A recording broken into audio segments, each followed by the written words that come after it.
As the corporate sector evolves, Berkha Africa remains committed to cultivating world-class thought leaders and providing innovative, human-centered solutions that shape a prosperous future for African governments and businesses.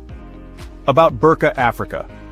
Berkha Africa is a platform that houses expert consultants from across the African sub-region that provide strategic sustainable leadership, organizational development, corporate governance, coaching, and ESG advisory services to businesses and African governments. Berkha's strategic thrust is to strengthen strategic alignment for Africa's development by bridging the gap between governments, businesses, and industry experts for leadership and business solutions, serving as a center for excellence and transformative leadership insights in Africa. The consortium is dedicated to shaping ethical, visionary, productive, and sustainable businesses and leadership across Africa.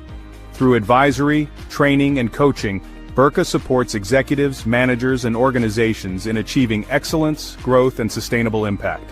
Visit our website www.berkhafrica.com for more information.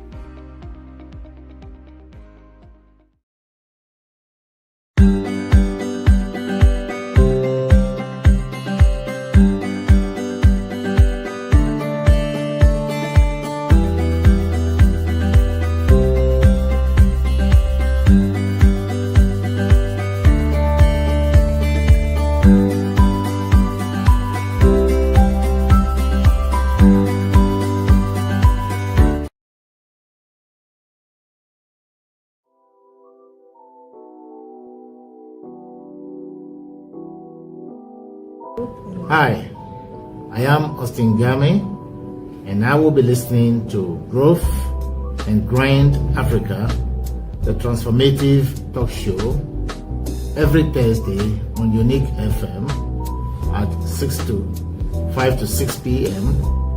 Let's learn, grow, transform Africa. Growth and Grind Africa. Live it, learn it, lead it. You are welcome.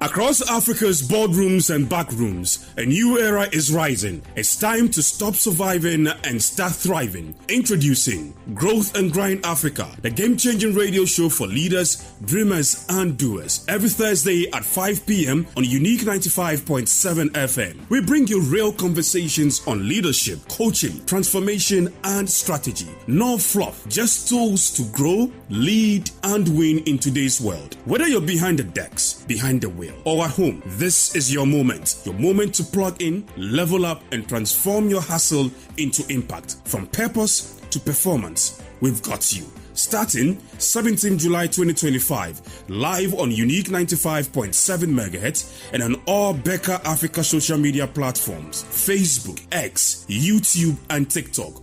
Growth and Grind Africa. Learn it, lead it, live it. This program is powered by Berkha Africa and L&D Africa, and also live on L&D Africa social media platforms.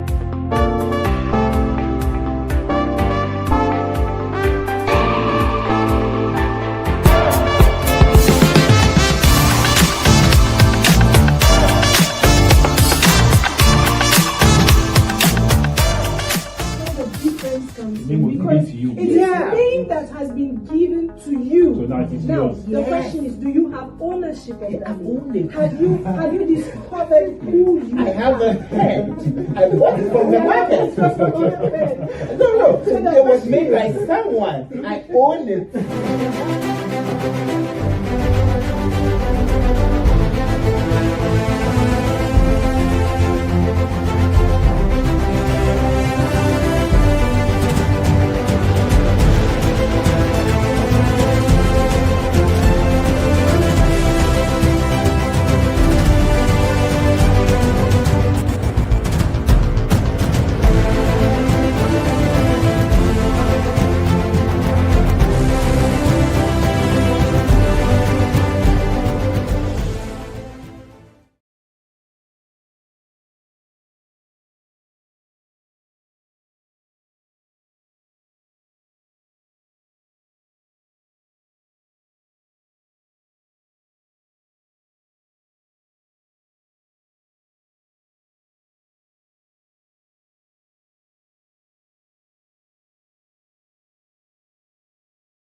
It's also a platform where Africans enterprising minds connect to share strategies for growth and for sustainability, for success. And that is all Growth and Grind Africa is all about. Today, we are going to delve into a very interesting topic, networking. Well, And who networking. to do this with us? Well, Then Robert Akoto Amofu. He is a leadership and organizational development expert. Robert, I've known for years, and he has a decade of experience supporting entrepreneurs, startups. I like it because, you see, for those who are just coming up, new school hustle, Robert is your go-to person. He's worked across, and he's worked with nonprofits. He brings a unique blend of, insight, empathy, and practical tools to help leaders thrive. He is also a coach. So, Coach, you are warmly welcome. Thank you. It's a pleasure to have you, Robert. Thank you. So today's topic, essentially, you're going to talk about networking that changes your net worth. Networking that changes your net worth. Worth. The power of relationships in career and business growth. Are you ready, Robert? Because I have lots of questions for you, or we have lots of questions for you. Put a pin in your questions because we went out and we asked your people on the streets, everyday Ghanaians, what they thought about this topic. Exactly. So these are just opinions from the street. Yeah. Unfiltered. Yeah, unfiltered. There are some people you can meet. Maybe you never intended to meet them, but you can meet them and your life will change. I mean, that's one idea, one link, one opportunity. I mean, and you're good to go. I mean, people can really change you and change your life. Yes, so your network is your network. Background checks. So I connected with a friend from high school who worked with a wife of a board member from a certain bank in this country, where they were doing recruitments for a role in my field. So he just took my CV and then sent it to her, forwarded it to her, and then, they did the background checks, went through an interview, and then back the role. So yeah, there's one thing I can assure that connecting with someone opened this door for me. Yeah. Yes, the statement is perfectly true. I, as a teacher, have a huge resource. And as a consultant, I can tell you that more than 80% of the jobs I get are all from referrals, based on the network that I have developed over the years. And so it is true. So, with that, those were opinions from unfiltered opinions from the street. And those joining us online as well from LND platforms, social media platforms, as well as Berkha Africa social media platform. You're welcome. Joining us on Facebook, YouTube, LinkedIn. You're welcome. And as we go along, don't hesitate to drop in your comments, your questions, and your suggestions as well. Yeah, we'd love to have them. And I loved what I heard one of them say. He said, people can really change you. People can really change you. I remember back then when we talked about network, it was all about cards. It was about, just making sure that your neighbor, you were okay with your neighbor. Yeah. And maybe you go to church, that was okay. Yeah. But I know that there's now a new dimension to all this. And as the world goes, becomes a global village. Now the world is a global village and things have really changed. And I hear people say, your network is your net worth. How true is that? How true is that? I thank you very much for this opportunity. And for me, from the time I started getting into my professional life and growing, it's been because of the people that I know who have supported me through, and the fact that I have also supported them.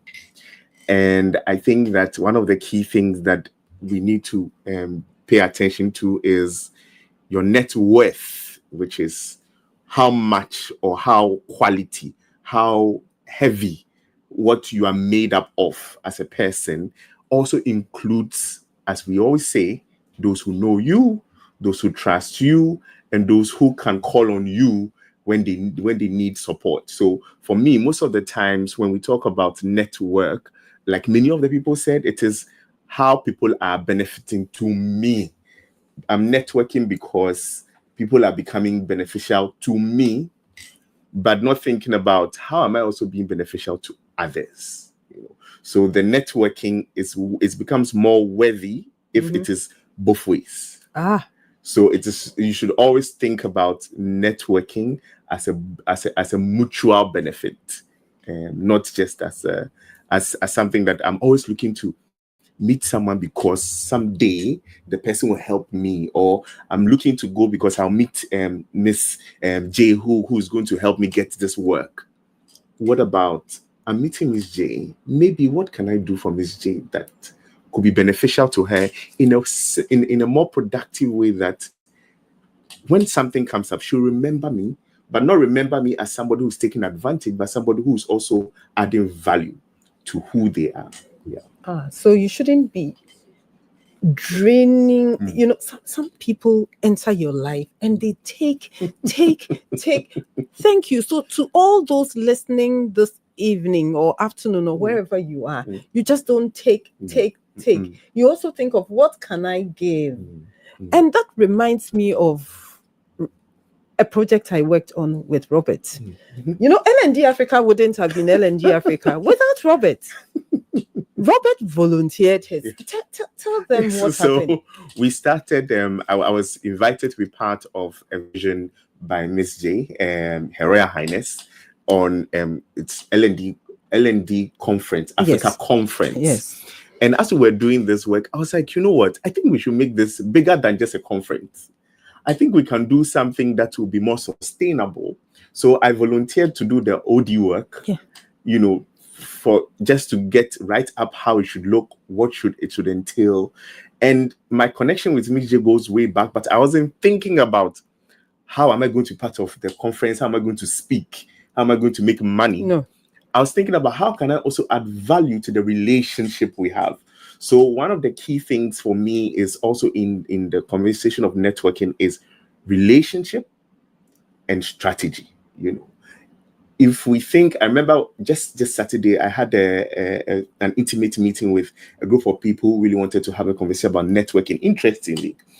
And one of the gentlemen at the meeting was asking us coaches that, so is networking only about always somebody getting from you? Is there nothing more? And one of the things we all came to a resolution to is that if we focus on building a relationship, not only thinking about what do I get, what do I gain, but a long-term relationship that is beneficial to you and I, or to whatever network you find yourself in, will make it useful for all of us. So it means that you cannot rule out the fact that network has a transactional element in it. It does, but it should be built on a foundation of trust. But it still does have an element of transactional. Yes, it does. Good. Of course. Okay, so then how then do you draw the line, the nuance? You go into a relationship, because business in itself is transactional anyway. So services, you know the buyer, you have services and all that. So how then do you draw the line? How then do you make sure, what kind of mindset do you go into? Because you might go with the mindset of collaboration. That's why we have the Growth and Grind Africa, Berkha Africa, and then L&D. That's a collaborative work. So what should be your mindset like? Because you're always not assured that your other party would have the same mindset. So how does that function? How does that work out? One, you should go in with a clear indication of what you're looking for. First of all, let's start with who you are. Who am I? Secondly, what am I looking for? What is in it for me, and what is in it for the other person? I always remember this book I read on 7 Habits of Highly Effective People. It's one of the principles. It says that it should be, every relationship you have have a foundation of win-win relationship. So, excuse me, Robert, I just want to point this out to our listeners. We always say this is a place where you pick up a lot of tools, resources. He just dropped the first book, 7 Habits of Highly Effective People by Stephen Covey. Yeah. So please pen that down. So in that book, one of the 7 principles that Stephen talks about is always go into a relationship with a win-win attitude and mindset. So if I go into a relationship, a networking relationship, thinking that, okay, I'm looking at this as something that both of us should have benefit in. So for instance, I used to work in a space where I have a lot of diplomats, and most of the times as NGOs, we're always thinking about how much will I get from this person and be able to, do a project. But when I went in most of the times with the mindset of a win-win as an executive director, I used to be the executive director of Amnesty International Ghana. And whenever I used to go for such meetings and I went in with a win-win attitude, our conversation was fruitful. The person was listening to me, hearing me being somebody who they want to have a relationship with. So when I go in, I'm having a conversation about asking the person, how are you doing? How is work? How can I be of help to you? When the person sees that you are interested in them, they also become interested in you. So you go in with a win-win mindset. So one of the fruitful things I got was, as an executive director, most of the times when I headed organizations, I didn't have difficult finding money for my work. Oh, then I would like to be your friend. Because sometimes I'll be in the office and then I'll get a call. Oh, Robert, we have $500,000 for a project. Okay. Bring a concept note and let's because the person knew that whenever they also needed help, I was there to support them. So some of the embassies I used to be, when even the ambassadors come to Ghana, they'll call me to have dinner with the ambassador because I can brief them on the human rights situation in Ghana. And I'm not thinking about how much am I getting for coming to give you that briefing. And this is to the young ones, the new school hustle.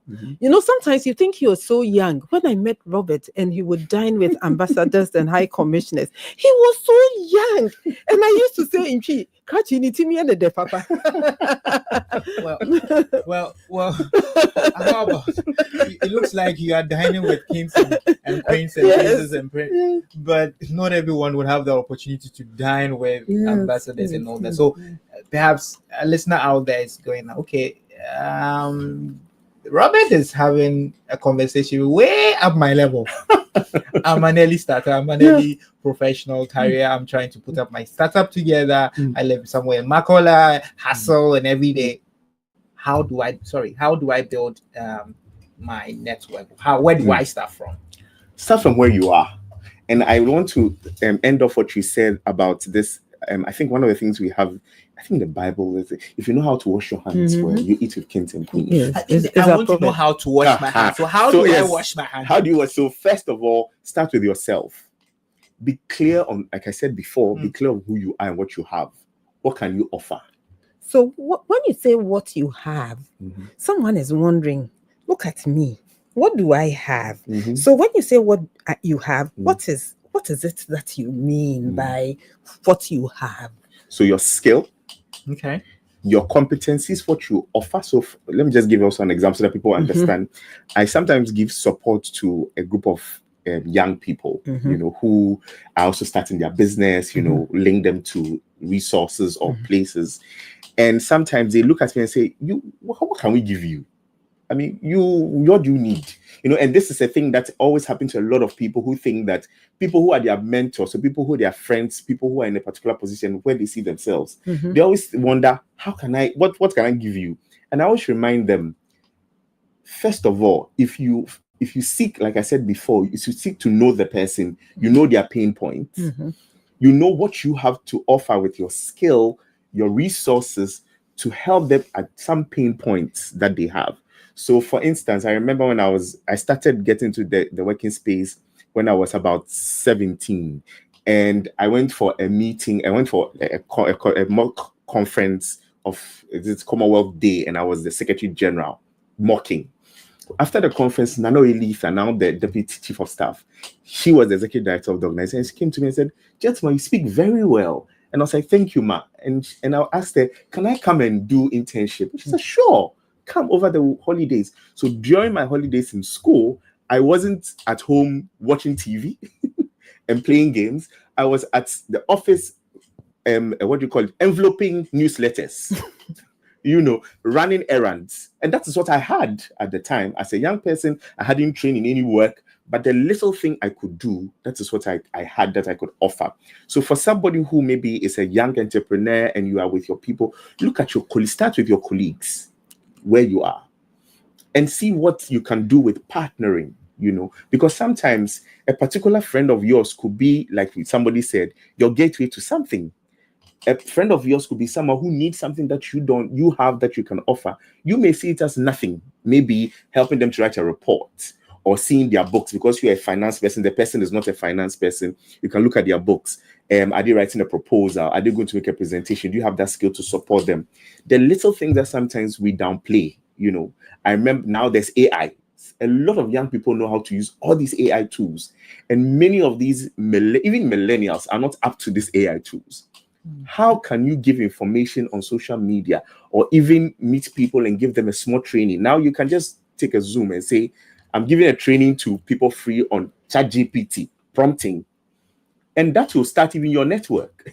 So Yakubu is joining us from the Savannah region, okay, and he's excited about what you're saying. So someone like Yakubu, campus student, studying in UDS, and you are saying, oh, if there are reports writing, help your friends, start with your friends. This is a school setting. Don't you think that people will take advantage of Yakubu, who has this generous spirit, very caring? What do you say to Yakubu? I would say that, of course, at a young age and where you are, you need to offer your services strategically. Okay. The key word is strategic. Yes, okay. It's supposed to be strategic. Okay, so another example, and I'm very good to use myself as an example when I was in school, when I was in the University of Ghana. You know what I used to do? When I see an event like, let's say, L&D Africa Conference, I call in, I say, please, can I volunteer as an usher? They'll say, okay, come. When I go, you know who I meet? Joyce Ayi. Miss Margaret Jackson, So my networking is at a high level, even whilst I'm in university. So before I finish, I know all these people. I have this contacts that I've built because I offered my time as a young person strategically. And strategy in the sense that also have what you need in your mind. Okay. So Robert, I'm not in the uni, but I'm listening to Growth and Grind Africa. So I've completed SSS or GSH, junior high school. It looks like hope is lost. I'm not a university student. You're talking about networking. Where do I start from? So it's easy to say when you're in the uni, but I haven't been to the uni. But I still want to climb that ladder. I still want to network because it's my net worth. So how do I go about this? Start where you are, your neighborhood, okay, your school, okay, your church, your friends, okay, wherever you are, start networking there. Do you go to church and you just walk away from church after service, or do you talk to people and know them? Because you see, like I said before, the key tool is showing interest and curiosity in others.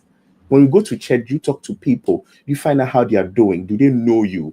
Most of the times, like we said, I only remember people who asked me, how am I doing, and showed interest in me. Not people who are constantly asking me, please, I need a job. My CV is here. No. So in your church, how many people are you talking to? When you see the children, let's say I see my friends' children, am I nice to them? Am I volunteering at church? Am people see me being excellent at church? All these things are things that even if you are in a place where you think there's no resource. And then also a key thing for a lot of young people is your social media. It is your social big space for you to network. I meet a lot of young people and I ask you, do you have LinkedIn? They say no. What is LinkedIn? I can't believe it.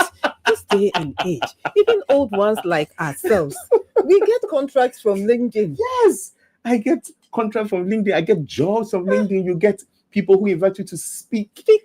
People who invite you to sit on board. Get recommendations to travel to just like I'm traveling to Netherlands in October just to go and record myself speaking on a video for only a day and come back. Okay. Because of that network you have on social media. Good. Yes. So, listeners joining in, you at this juncture, you might have questions. You might agree with Robert. You might disagree vehemently with him. That's fine. You could join us via our studio line 0550834555 0550834555 on social media as well, on the LND platform, Back Africa platforms. You can equally send your messages. So on we go. Yes. So Robert, I just want to push you. Please do. Push you to the limit. Do. You I just want to speak the mind of the one who doesn't dine with diplomats, who doesn't do social media, LinkedIn, Yes. who doesn't do all these wonderful things you're talking about. How would someone reconnect with friends after years of being apart? First of all, I would say that with the intention of building a collaborative atmosphere for further networking, because sometimes it's not easy to maybe after school everybody's trying to find a job, everybody go, you lose touch with some people. And Senor, sometimes it's not even just after school, but you know how human beings behave. After school, you see your friends maybe going to uni, doing well. You see some in cars, and you want to network, but you and the same shy. Social media you talk about gives people a lot of pressure. You see, this one is married. Oh, this one is having this. I just obtained a new certificate. Yes. I've been away for a while, and this is what I've been doing. So this is my new certificate. How then do you help such an individual not to feel under pressure to overly perform or be in competition with an ideal that they might not necessarily attain? So someone will say, I want to also dine with diplomats or the president and fly out and record myself for just 1 minute day and come back. Yes, so on business class. So how then do you what then do you say to such an individual? I would say that first of all, the most important thing and one thing that I'm pushing, and I'm going to launch a campaign soon, is authenticity. Okay. The key thing that I see that is in our country, on the continent, one big thing that we are losing is being our true authentic selves and accepting who we are. Because the first thing we need to do is, if anybody thinks I've lost touch, I'm not there, I don't see people, it's first to accept where you are, acknowledge where you are, and be true to it. Because if you're not true to it, that is when you are giving pressure by all these people. That's the first step. You need to do the inner work. In everything where you start from is within yourself. Know who you are, know where you are, and accept it and say, look, this is where I am. I'm going to start this networking thing. It may bring pressure to me. It may bring difficulty. We are human beings. I will not lie and say, oh, do this and do. No. There are difficulties. The key thing is to recognize that there's going to be difficulties. Find a way to address those difficulties by talking to people who you are already close to, and find a way to start with the people who are very close to you already before you go to the big ones. Everything you start from the ground before you rise up. Okay. So you start from the people you are close to, work with through it gradually. It builds your confidence. It gives you some air to say, oh, okay, now I've spoken. Okay, maybe Robert, I was in class with Robert, and maybe Robert is here, so I feel shy to talk to him. But there is Poku, who is also close here. And there's who is here. So maybe when I start talking to Poku, say, oh, I've been speaking to Robert. Can we meet up? And in school situations, sometimes some people who are even at a particular level are able to form a relationship with people who they think they are far away, to bring those who feel they are off together. And a key example is a friend of mine who was a classmate of mine who was having his wedding. Okay. Invited me to be one of his groomsmen. And one of our colleagues who's also from school, who met me and said, I thought I would never see you. You are always away. I was I was shy to come to you. But because of that friend's wedding, we came together. And now he has invited me to our homecoming, which is this weekend. Mm-hmm. He's the one pushing that, Robert, you have to come for this homecoming. And he reached out to me for all sorts of things now. So for me, I think starting with yourself, building the confidence and the authenticity to say, look, I have, and for instance, people who, it may not even be that it is the gap. It may be that just that you have been apart for so long. We may be at the same level, but we've been apart for so long. I haven't called you. All of a sudden, boom, I'm going to call you. Accept the fact that it's been long. Challenges have come. So, for instance, if I've not called Mrs. Jassy for a long time, and all of a sudden I'm going to call her, I need to accept that, look, this is going to be difficult. Okay. And I'm going to accept it. And when I call her, I'm not going to start. And don't wait till you need something at that level. I want to chip in. Yeah. Because I know a story was told of a young boy, and it's true, who didn't have anywhere to stay, to sleep, was sleeping in a kiosk, was a regular church person, was shy to tell his colleagues, but managed to tell a couple at church. But you know what he did? He used to go home, help them, wash their children's clothes, didn't feel like I'm even older than them, sent him to school, did his master's, got a good job, now has his own house, and stuff like that. So you're so right. I've seen it before, where people had nothing, but because they knew how to give, also received in return. And I think that young man didn't even think of what do I get, but just felt, let me help them. And he went to school. Now it is not written all over him that he didn't have anywhere to stay. Now he owns a house. So one thing I'm taking from you just explained how to deal with know yourself. So I want to push on that tangent about personality. Some people are very introverted, and this whole networking, it's not cut out for such people. So say someone is very introverted and then goes like, okay, you want me to be going to parties, weddings, homecoming?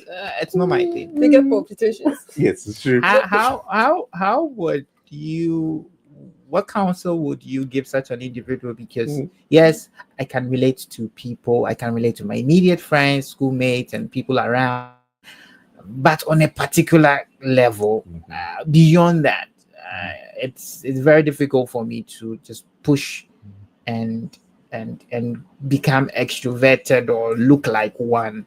What would you say to such an individual with such personality? Is it her fault or his fault that I'm introverted? Yes, I that's true. And of course, I am an extrovert, but I attract a lot of introverts around me. Of course. Of course. I attract a lot of all my best friends, partners I've been with. All of them are introverts. So I really appreciate what you're talking about and the difficulty it is for people who say, I'm shy. Even when I'm getting close to people, my heart starts beating.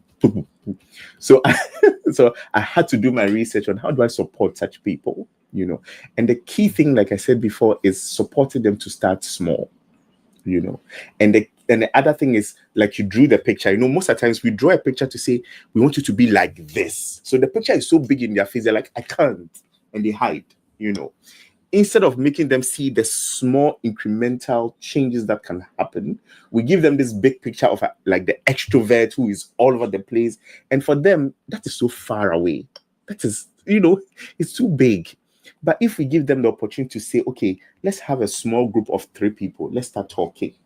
Okay. Then in your home, maybe once in a while, you're able to open up and start speaking. In your class, in a group work, you join a group work, you start talking to people. But the key thing is also everything we do is in our minds. You have to make the decision that I want to move. I can't come and push you. Robert can come and I can be your coach. I can be your mother. I will not be able to push you. You have to make the decision. Robert, do you mean me? The way you are saying you. Confessions here. Robert, I can identify with what you're saying. Confessions here. You see me working and I'm all over the place, but I want to be left alone most of the time. But I can identify with what you're saying. I always need to walk with friends and hide behind them to say, when they call me to say, let's do this, I'm like, but I have an accountability partner. Know yourself. I have an accountability partner who tells me, say yes to them. Then when I come back, my accountability partner will ask me, did you enjoy yourself? The amazing thing about introverts is that you also enjoy yourself. But it is how to take that first step. Yes. If you take the first step and you get someone, like you said, someone to support you, give you the encouragement. That is also a good thing, like encouraging people, giving them the support. You see, you did this. This is possible. I think that is also something. Thank you. So we have given one book. We have also said if you are introverted, then you should, have an accountability partner who will support you, who will push you, who will cheer for.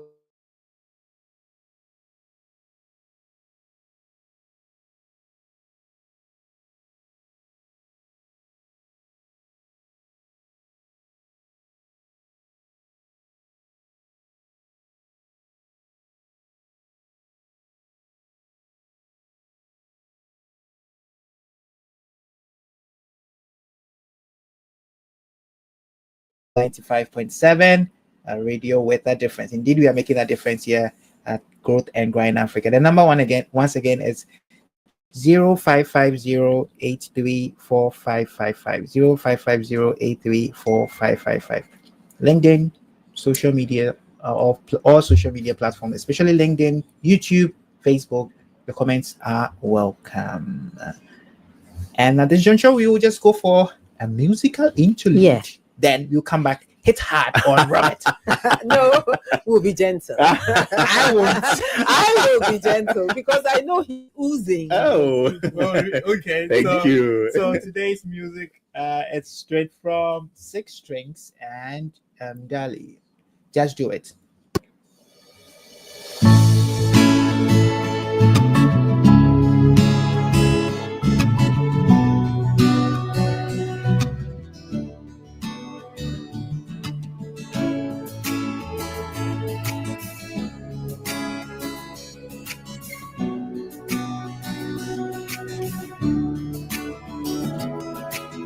Another 6 o'clock is here. Wake up and meet the morning dear. Brand new day, it's a brand new slate. Like Barack say, yes I can. Don't let the worries of yesterday hold you down on this lovely day. Well, look up in the mirror and say, yes I can. Open your face, open your face. Nothing away, nothing away. Kani mukwala kabo, magana marekena blow.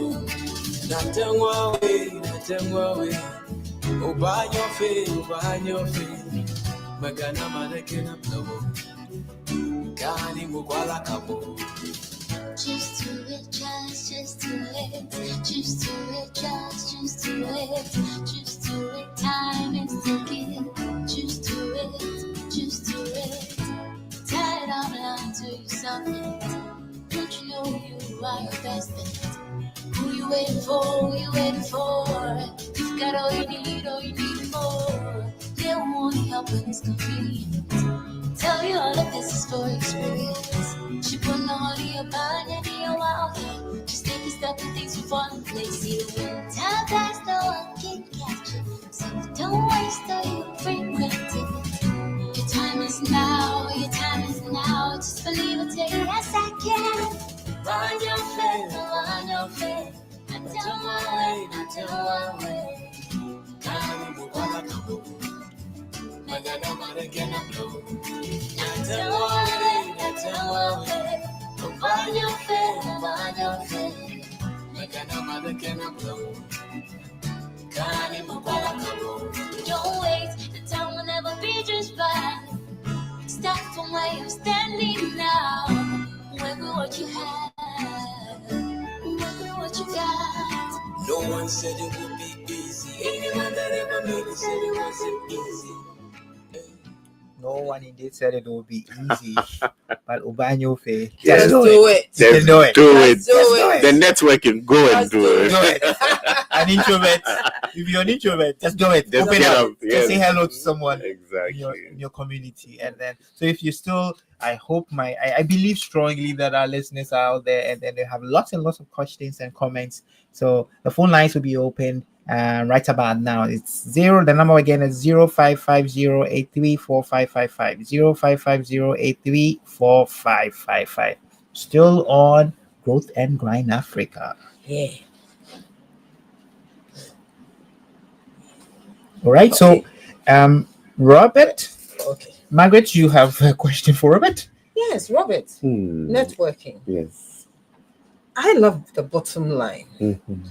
So people are thinking, so if I network, is there a way that it will affect my bottom line if I'm doing business, clients, contracts? You spoke about traveling to do this, but I want to start a business. How will networking help me?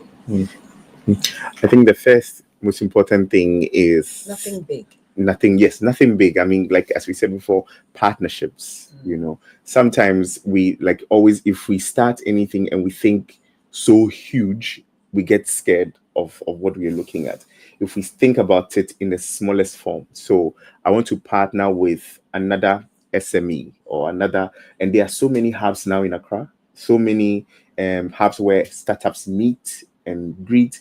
So if you are willing to go into such spaces and partner and listen to other people and be part of certain programs that are able to help you to, get to know people, get to know what others are doing.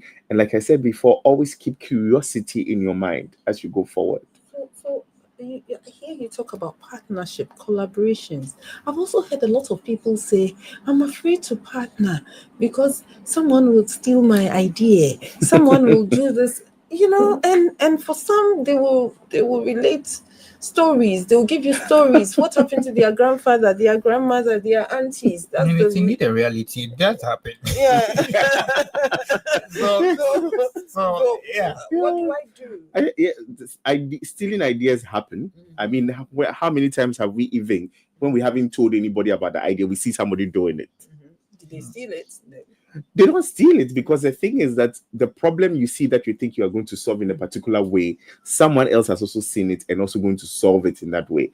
So one thing I always tell people is, if you talk about your idea, you know which parts of your ideas you can share, which ones are unique to you, and the idea around what is the part of the information you can share to get the best of what you want.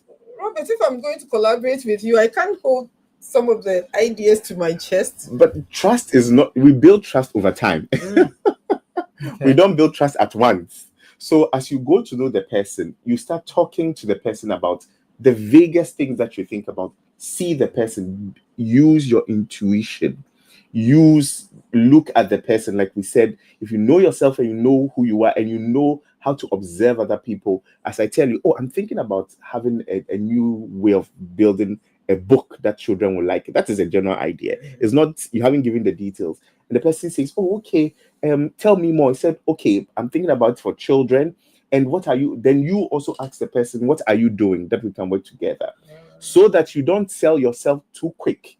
If you see this person is somebody who is just like, okay, I'm also keeping mine, you're also keeping yours, then which means that the person is not open to be part of your work. Keep the cards close Exactly. to the chest. All of us are keeping our cards, so we are not ready to share. But if you meet someone who is you meet someone who is open, and sometimes it's very natural. Like you meet someone who you talk about your idea with, and the person shows interest. The person is also willing to share. The person is really interested in you as a person. Then you see that this is something that can go somewhere. If the person is not interested in you and the person is interested in your idea, then you have to be careful. Red flag. Yes. So won't you pass for a chatterbox when you meet someone and you're talking in all vagueness? So like sometimes some people don't have time to spend, and they are people. Sometimes your 10 seconds get the attention. Yeah. You go talking quite vague. I mean, you lose them. Yes. So then, how would you, in the spirit of protecting certain uniqueness of your idea, not still pass out as someone who is being vague and a time waster? You need to be aware of the context you're talking about, because the contexts are very different all the time. Especially when you find yourself in conferences, and so how then? Let's give that example. So of course we always tell entrepreneurs they need to build your pitch, your elevator pitch. Those elevator pitches don't have details because, like you said, the person doesn't have time. So what are the key things that, and of course when you're meeting someone and you want to pitch to the person, the person has an interest, and you need to be clear of the person's interest before you pitch. Okay. But if you are not pitching to my interest, we are always as human beings thinking, what is in it for me? Back to the transactional point. That's what I say. For the person we are going to talk to, they are like, what is in it for me? So if you're able to do your pitch in a way that touches the person's, what we call WIMIF, what I think the acronym, with what is in it for me, then the person will be happy to say, maybe I don't have time now, but what you said has touched a note. Let's book an appointment and talk later on this. Obviously, if somebody is not interested in your idea, you can't force it. So that one, you don't always think that anybody you meet will be happy to get your idea. That is why we talked earlier about being strategic. You have to go to places where those people you are looking for are. And that is where you are sure that these are the people that I have to sell my idea to. You don't go everywhere and anywhere. You are strategic in building your partnerships and your collaborations. If I am a coach, I go to places where coaches are. I go to places where I know I can get clients. I know at my level now, I am not at Your Royal Highness's stage. I'm now coaching mid-level, managers and, some level of managers. So I go to conferences and meetings where I meet such people. And for instance, this intimate conversation I went for voluntarily, at that place, there was a lady who came for the meeting and we're talking about networking. And she said, I have a question. I said, what is the question? She had a problem at work. And all I need to do was to tap into my coaching instinct and give her just a short minute of coaching. That was it. We built a relationship. She called me back and said, can I have more? I want to have more of what we talked about. Because the little thing that we did has transformed me in my mind. As I'm at, because she called me, we had an event on Saturday evening. She called me on Monday morning to say, Robert, this is so and so. I want to just say thank you. So at a networking event. Exactly. But Robert, sometimes the young people come to me and they say, I want to network. Maybe I go in as an intern, there's a conference, and I see all these, big men, big women, people I look up to. And I want to talk to them, to at least say hello. But I see them talking to other people.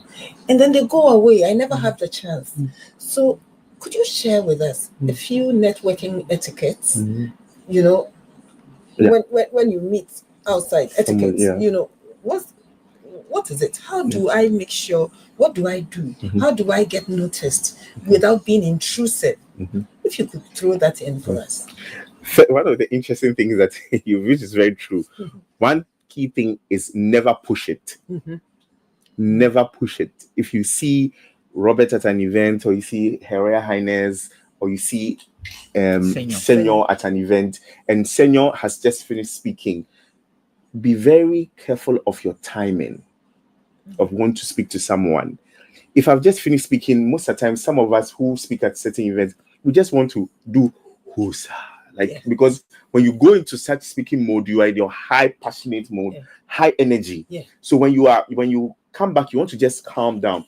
You are drained. That is where the pastors say virtue has gone. And then now that somebody is coming to say, hello, my name is, you're like, oh my God, please, can I just have a break? Can I just... So be careful of your timing when you want to speak to someone. Secondly, if the person is already speaking to someone, I know a skill that I use. I don't stand by the person and say, don't interrupt. Stand at the eye level of the person you want to talk to. Go and stand behind the person they are speaking to, and be there and be smiling. The person will catch and see who you are. If they want to talk to you, they will look at you again and wonder, does he know me? Or does she know me? The person will become curious of who you are. Then when you go close, the person will be interested because they saw that you were looking. So then they want to talk to you, but don't push it. Don't go and stand too close to them when they're having a conversation. Don't try to do too much. Like some people try to take your bag. I don't know you from anywhere. Why you want to help me? Why do you want to force yourself? And I also say a lady's handbag is part of my dressing. Yes. So Why do you want to? Don't come close. Sometimes it's not that people, and that is why sometimes some of these celebrities and things get into trouble for doing this kind of shoving people off. Or if we have to respect people's privacy, we say that when I stretch my hand this way, from here to here is my private space. So if you want to get into it, I have to give you permission. That is why I said, if you want to talk to someone, the person stand far, give the person like an eye, let the person see you and give you permission to come into their space. Then you are able to talk to the person. The person will respect you for it. And like I said, it is not only ones that you talk to, everyone. I see people at events wanting to talk to every speaker. And so they are rushing to this one, be strategic. I've seen 5 people speaking. Who do I think is my high net worth that I need to touch amongst all these 5? Or who do I think will be of high value to me? Or maybe there are too many. I need to catch the one that I know maybe at my level. Maybe it was Her Royal Highness that spoke at that level, and Robert, who is also at another level. Maybe that is the one I can talk to now. In the future, I may be able to catch Her Royal Highness. And I tell people also that it's not always that you have to speak to someone before you can connect to them. They have books, they have websites, they have social media.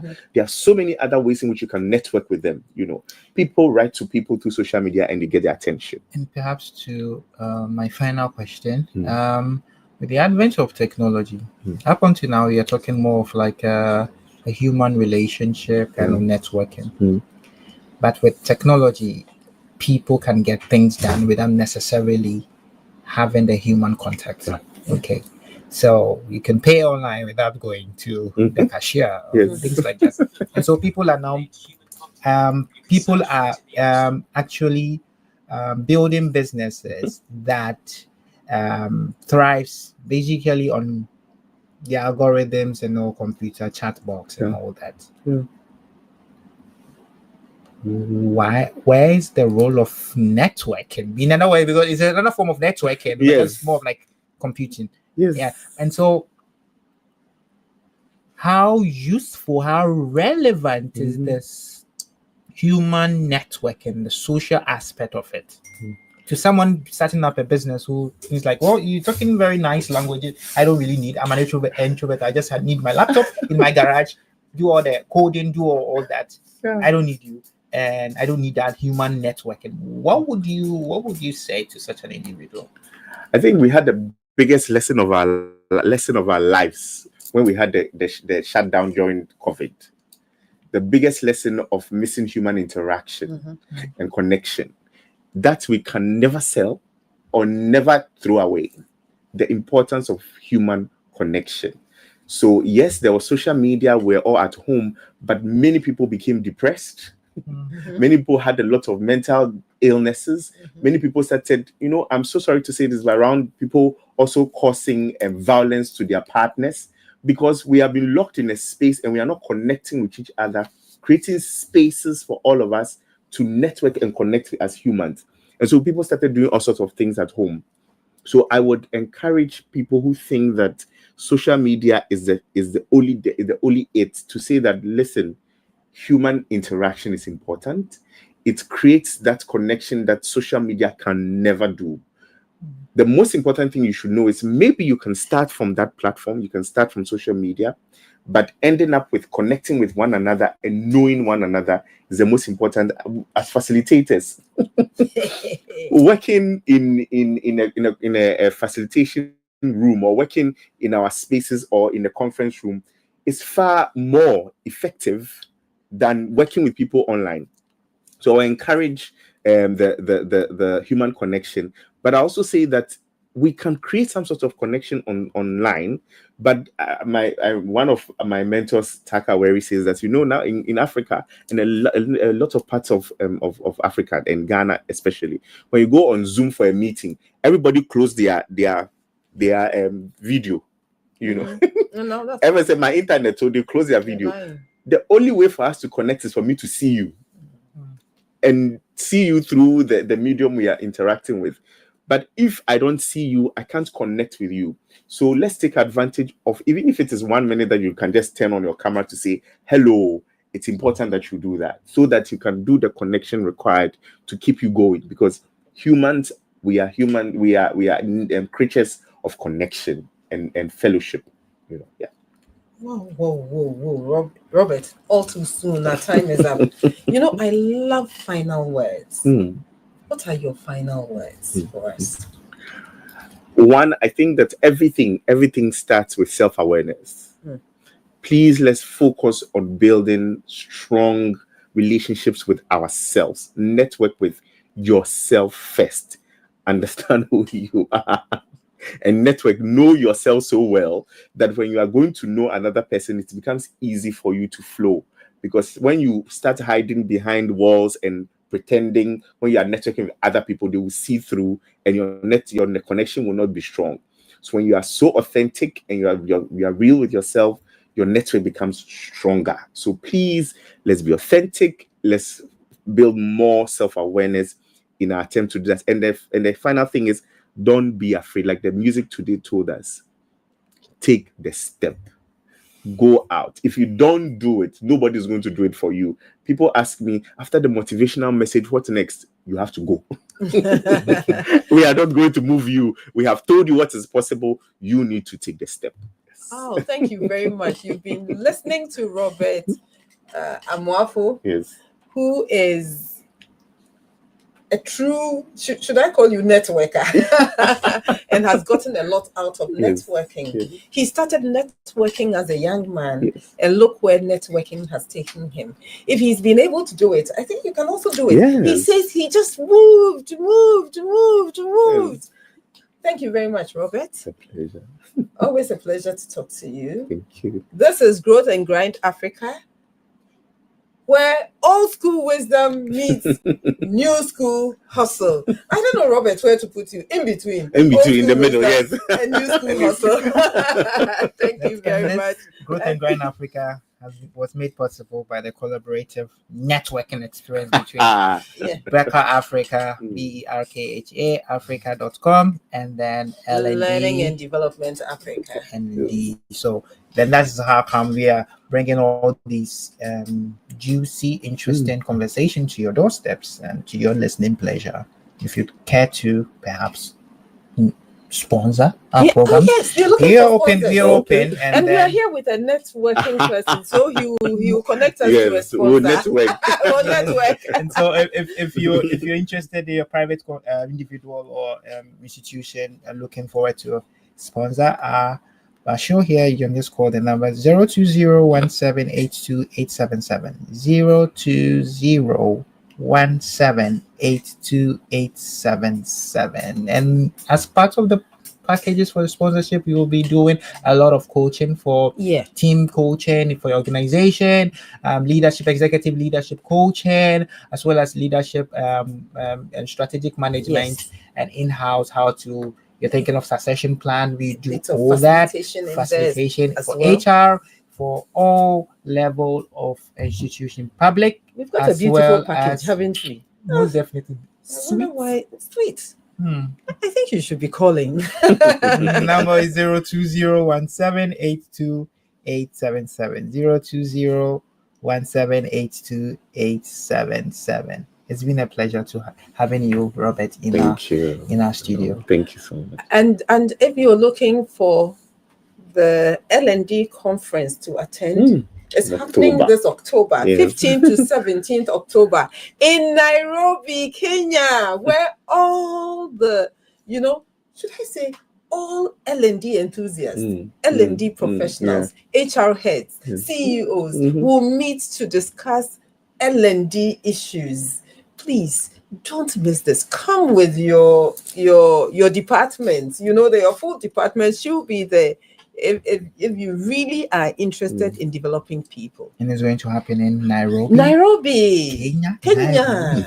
Right. It's been a pleasure having you once again, Robert. It's me sitting in for Lizzy-Ann, Kwagedzi. My name is Senor Kluchedo, and I'm here with Margaret Jackson, also known as HRH, Her Royal Highness. And it's Uniiq FM 95.7. And our producer has been Maximum respect. Okay, stay tuned for the evening news at 6. You don't want to miss that. Thank you. Obanyo Fe. You do it. Just do it. Just do it. Bye.